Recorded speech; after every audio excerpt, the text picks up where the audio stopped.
Lyndall Curtis there, our political editor in Canberra. Well, in wine circles, Grange Shiraz is considered more than a top drop.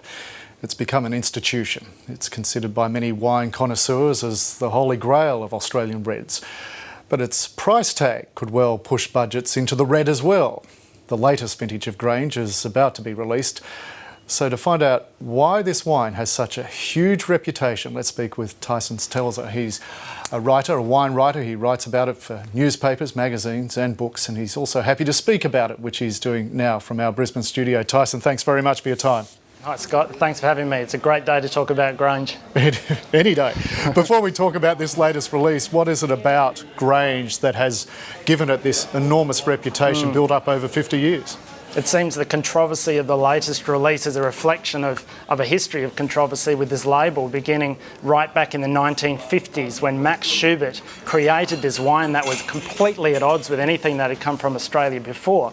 And such was the controversy that it was rejected, and management told him to shut down production altogether on this wine. And so it went into hiding, literally behind a wall at Penfolds for a number of vintages before it finally emerged and caught the attention of the world.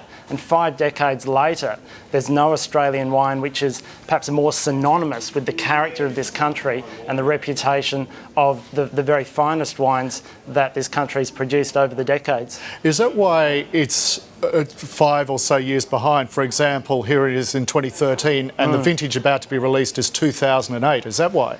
That's right, and this wine has such magnificent longevity that tasting the 2008, even 5 years later, seems fanciful in a wine that really shows its best 20, 30, and in the case of a great vintage like this, possibly even 40 years after it was harvested. Wow. Now, you wrote on your website that the 2008 vintage epitomises the modern face of Grange. What does that mean?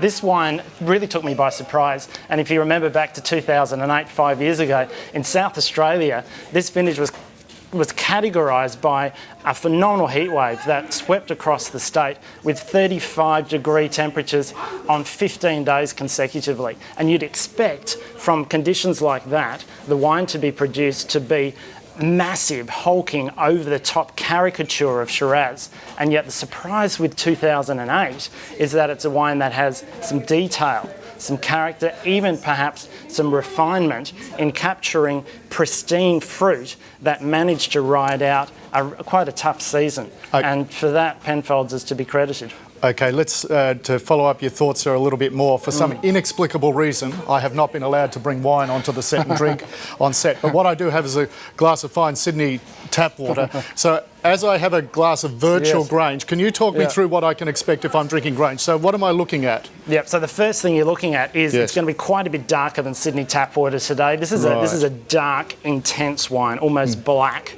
And it has characters that are quite black too. There are black fruits, there's licorice, there's a bit of that black coal character, like you walk past an old steam engine when it lets off a hiss of steam and you get that kind of black coal character at the same time.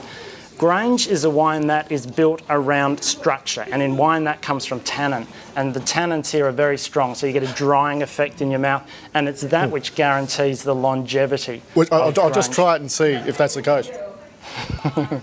So what's the finish like, assuming this is Grange? Yeah, it lasts for quite a lot longer than Sydney tap water.